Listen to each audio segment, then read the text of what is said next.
سلام تام. معكم مهدي، خبير العلاقات الأسرية. جيت نتذاكر معكم شوية.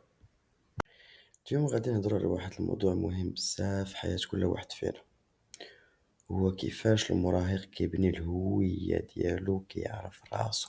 بون، المراهقة نقدروا نعرفوها كمرحلة حساسة، حيت المراهق كيحاول يكتشف راسو ويعرف شكون هو، وفي نفس الوقت كيحس بالضغط من العائلة والصحاب من الوسط اللي عايش فيه.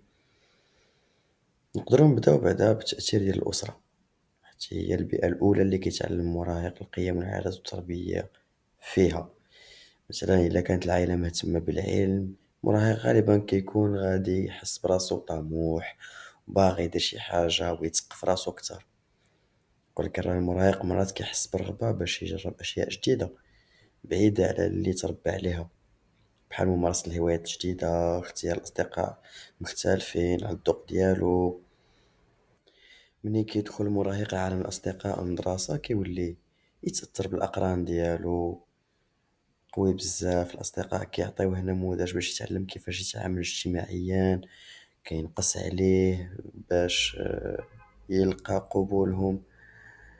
مثلا ممكن ضغط الأصدقاء يخليه يبدل أسلوب اللباس ديالو، يشارك في نشاط ما كيحبوش غير باش يبان حدا الأصدقاء ديالو أنه مهتم بنفس الشيء اللي مهتمين به هما. ممكن تكون هاد التجربة إيجابية ولا سلبية حسب الموقف. باش المراهق يبني الهوية بشكل صحي، خصو يلقى التوازن بين القيم اللي علماتو الأسرة ديالو وبين الرغبات الاجتماعية. مثلا شاب كيحب القراءة والرياضة وصحابو كيبغيو الألعاب الإلكترونية، هنا خاصو يوازن بين اهتماماته هو ويدمج راسو مع المجتمع.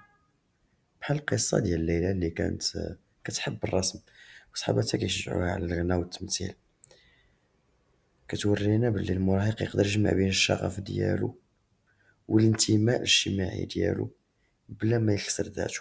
في النهاية نقدروا نلخصوا بأن بناء الهوية في المراهقة عملية ديناميكية، أسرة كتقدم فيها الأساس والقيم والتقاليد والأعراف اللي بها كيأثر داكشي اللي كيتعلم، والأصدقاء كيعلموه التجربة والتكيف الاجتماعي. باش ينجح المراهق خاصو يكون واعي بنفسه ويعرف يوازن بين كل تأثير، وهكا يقدر يشكل صورة متكاملة على راسو وينتمي لمجتمعه بطريقته الصحية.